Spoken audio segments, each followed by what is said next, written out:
꿈과 희망을 담고 있는 내 손의 도서관입니다. 2025년에는 매월 6권씩 총 67권의 책 읽기 프로젝트를 진행합니다. 오늘은 5번째로 굽이치는 인생을 다잡아주는 공자의 말 50에 있는 논어라는 책을 소개합니다. 이 책에서 오늘은 공어편을 소개하겠습니다. 그러면 책의 주요 내용을 살펴보도록 하겠습니다. 공어한 50에게 공자가 하는 말. 돈으로는 반밖에 해결하지 못한다. 재화. 섭공문정, 자활, 근자열, 원자래.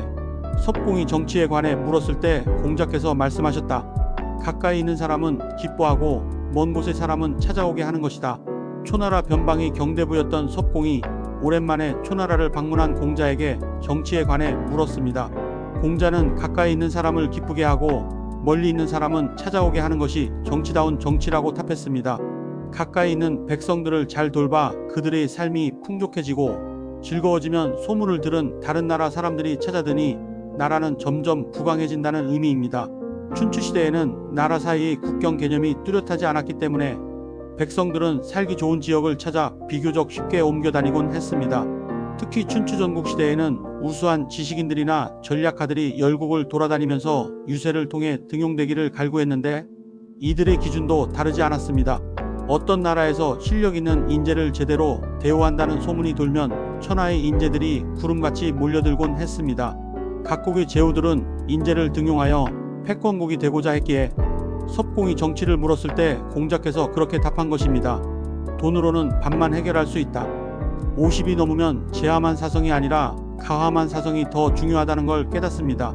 돈이 있으면 삶이 편해지기는 하겠지만 모든 게 해결되진 않습니다. 가정이 화목해야 모든 일이 잘 이루어진다는 오래된 격언이 더 가까이 다가옵니다. 가정이 화목해지려면 먼저 근자열이 되어야 합니다. 가장 먼저 배우자와 화목해야 합니다. 아이들과 문제가 없어야 합니다. 부모님의 사랑과 형제 자매들의 우애가 있어야 합니다. 이 모두가 마음처럼 쉽지 않습니다. 하루만 떨어져 있어도 죽을 것 같이 보고 싶어 결혼한 사람도 수십 년 화목하기가 결코 쉽지 않습니다. 눈에 넣어도 아프지 않은 아이들이지만 그 아이 때문에 남몰래 눈물을 흘릴 때가 많습니다. 언제나 곁에서 지켜줄 것만 같았던 부모님이 돌아가시면 하늘이 무너지는 슬픔과 그동안의 불효에 마음이 미어집니다. 좋았던 형제간의 우애도 유산 상속의 갈등을 거치면서 서먹서먹해지기 쉽습니다. 재화반사성입니다. 돈으로 해결할 수 있는 건 반밖에 되지 않습니다. 돈이 다가 아니었다는 걸 나이 50이 되면 알게 됩니다. 아내는 아내대로, 남편은 남편대로, 아이는 아이대로, 부모님은 부모님대로, 형제는 형제대로 인생을 살아갑니다.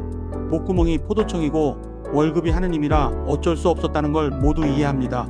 하지만 공허가 찾아오는 것 또한 사실입니다. 의 좋았던 형제들도 부모 장례식이 끝나면 서서히 갈라지는 모습을 자주 봅니다. 마음속으로야 우리 형제들은 다른 집안의 형제들과 다르다고 생각하지만 상속 문제가 현실이 되면 별 수 없다는 걸 깨달으며 인생이 씁쓸해집니다. 돌아서면 후회하지만 돈 앞에만 서면 작아지는 자신을 보며 힘없이 삶을 되돌아봅니다. 남편이 화를 내면 아내가 불편해집니다. 아내가 화를 내면 남편 역시 불편해집니다. 누가 화를 내든 아이들은 몇 배 더 스트레스를 받습니다. 화를 내며 출근하면 회사 일이 엉망이 됩니다. 부부가 화목하면 가화만 사성입니다. 부부가 화목하면 재화반 사성입니다. 50이 되어서야 비로소 알게 되었습니다. 50에 극복해야 할 제1의 위기, 건강. 세각불식, 취약불식, 키림불식, 불시불식. 색과 냄새가 좋지 않거나 익히지 않은 건 먹지 않았고 때가 아니면 먹지 않았다. 논어 향당편에는 공자의 평소 생활 모습이 다양하게 기록되어 있습니다. 2500년 전 모습을 마치 파노라마 영상처럼 보여주고 있습니다. 공자의 식습관은 생각보다 까다로웠습니다.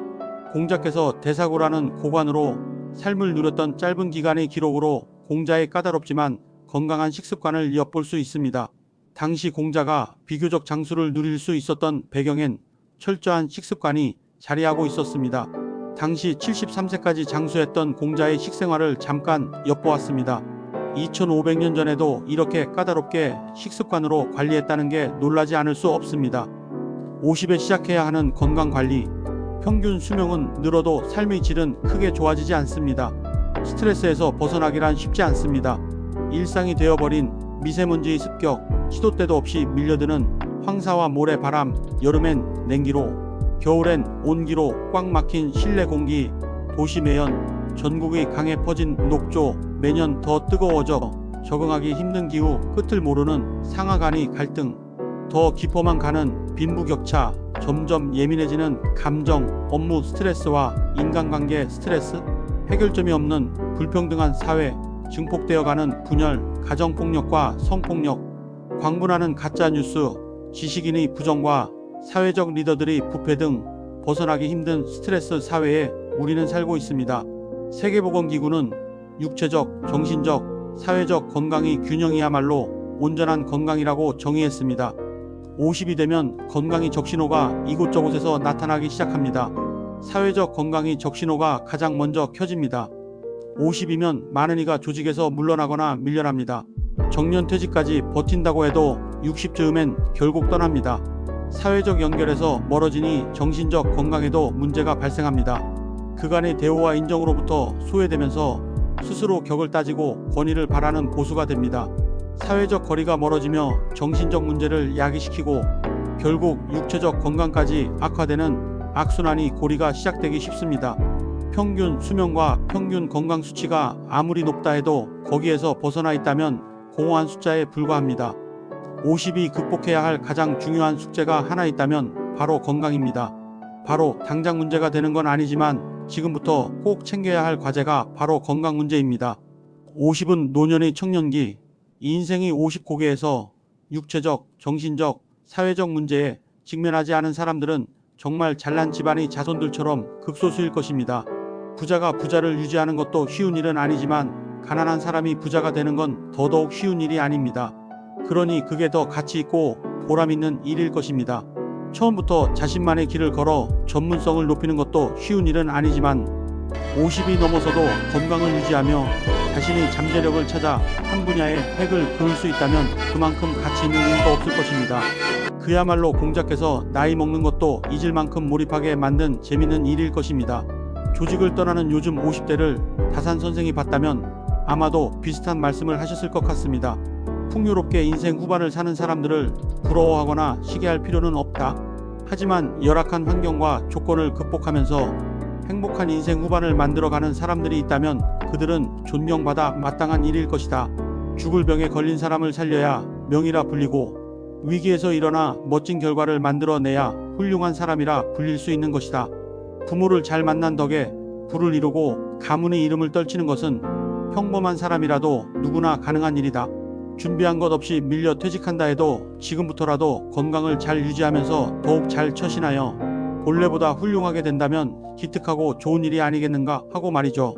물론 모든 이가 다 훌륭해질 수도 없고 그렇게 될 필요도 없겠지만 퇴직 이후에도 열중할 것이 있고 시간 가는 것도 잊을 만큼 몰입할 수 있다면 행복한 일이 아닐 수 없습니다. 그러려면 건강이 기반되어야 합니다. 육체적, 정신적, 사회적 건강을 놓치지 말아야 합니다. 빅토르 위고는 40은 청년의 노년기이며 50은 노년의 청년기다 라고 했으며 요한 볼프강 폰 괴테는 큰일을 성취하고자 한다면 나이 들어도 청년이 되어야 한다 라고 했습니다. 우리가 알고 있는 역사 속의 훌륭한 인물들은 위기를 기회로 만들었습니다. 인생을 파고드는 치명적인 환경과 위기를 기회로 삼았습니다. 고환이 잘리는 치욕적인 궁형을 당하면서도 사기라는 역사서를 펴낸 동양 최고의 역사가 사마천 유배지에서 18년이나 보냈지만 조선 최고의 학자로 우뚝 선 다산정약용, 그리고 50이 되어 제주도로 유배 갔던 추사 김정희는 집 밖으로 나오지 못하는 극한의 생활 속에서도 추사체로 당대는 물론 후대까지 이름을 떨쳤습니다. 서두르지 말고 작은 이익을 돌보지 마라. 방향, 자활, 무욕속, 무견소리, 욕속 즉 부달, 견소리 즉 대사불성. 빨리 하려고만 하지 말고 작은 이익을 보려고 하지 마라. 빨리 하려고 하면 달성하지 못하고 작은 이익을 보다 보면 큰 일을 이루지 못한다. 공자의 제자 자하가 거보라는 지역의 읍제가 되어 공자에게 정치에 관하여 물었을 때 공자께서 정치란 빨리빨리 하는 것만이 능사가 아니며 작은 이익에 눈을 돌려서는 안 된다고 했습니다. 그 이유는 아주 명료합니다. 빨리 하려고 하면 목표를 달성하겠지만 원래의 목적을 충분히 달성하지 못하는 경우가 많으며 작은 이익을 돌보게 되면 큰 일을 달성하기가 어려워지기 때문입니다. 예나 지금이나 시작하는 마음을 끝까지 유지하는 정치인은 거의 없습니다. 처음에는 그 어떤 어려운 일도 다 해결해 줄 수 있는 것처럼 호언장담하지만 용두사미로 그치기 일쑤입니다. 조직의 리더들도 비슷합니다. 새로운 업무를 맡을 때는 전임자를 비판하며 호기롭게 시작하지만 전임자보다 더 초라한 모습으로 끝을 맺는 경우가 허다합니다. 너무 서두르다가 일을 망치거나 사사롭고 작은 이익에 눈을 돌리기 때문입니다. 서두르지 말고 작은 이익을 돌보지 말라는 공자의 조언이 지금도 유효한 이유입니다. 비단 정치뿐만 아니라 세상의 많은 일이 대체로 그러합니다. 공자는 50이 넘어 그토록 바라던 정치를 할 수 있게 되었습니다. 처음엔 중도제라는 작은 읍의 읍제가 되었습니다. 이후 대사고로 발탁되어 능력을 발휘하기 시작합니다. 정치로 노나라를 바꿀 수 있다고 생각했고 자신의 천명으로 받아들인 것이지요. 그래서 일흔이 되어 그간의 삶을 회고하며 50을 지천명이라 한 것입니다. 방향을 무시하고 달린 결과 쉼없이 달리면 먼저 도착할 줄 알았습니다. 조금만 더 여유가 생기면 하고 싶은 것을 할 수 있다는 확신 속에 달리기를 멈출 수 없었습니다. 먼저 도착하면 더 많이 쉴 수 있고 더 즐거운 삶이 기다리고 있는 줄 알았습니다. 그러던 어느 날 50이 되었습니다. 50이 되어 돌아보니 인생은 쉼없이 달린다고 먼저 도착하는 게임이 아니었습니다. 먼저 도착한다고 해서 더 많이 쉴 수 있고 더 많이 즐거운 것도 아니었습니다. 앞만 보고 달렸지만 원하는 방향이 아니라는 걸 알았습니다. 원하는 쪽이 아닌 다른 방향으로 뛰고 있는 자신을 발견했지만 되돌아갈 용기가 나지 않았습니다. 그러던 중 방향이 중요한 게 아니라 빨리 달리는 게 더 중요하다고 생각을 바꿨습니다. 남들처럼 달렸으나 뚜렷한 목표가 있었던 건 아니었습니다. 지난 20년 동안 바다를 마음 편히 바라본 경험도 새싹 같았던 아이들과 함께 그 흔한 풀밭을 한번 자유롭게 뛰어본 경험도 없습니다. 열심히 일하면 다 가능하리라던 그 확고한 신념 때문에 누구보다 아름다웠던 아내의 30대 시간이 아무런 추억도 남기지 못한 채 지워졌습니다. 아이들의 10대가 바람처럼 흔적도 없이 사라졌습니다.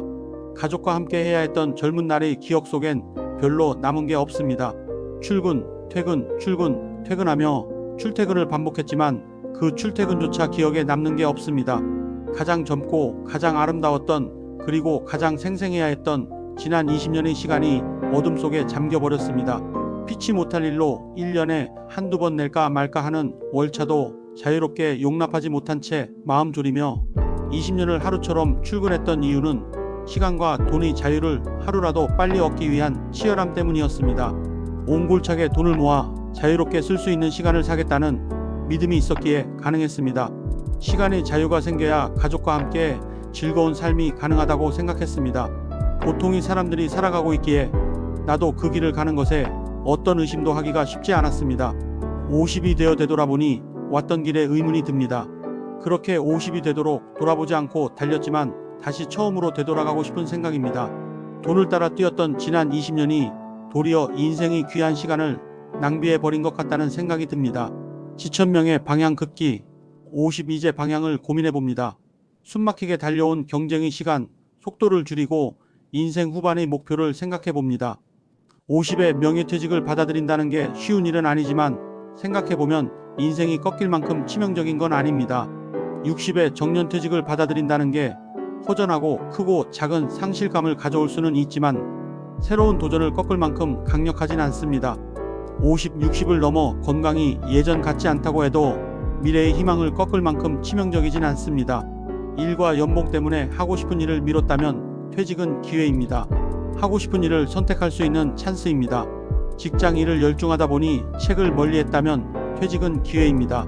시간적인 여유로 마음껏 독서를 할 수 있습니다.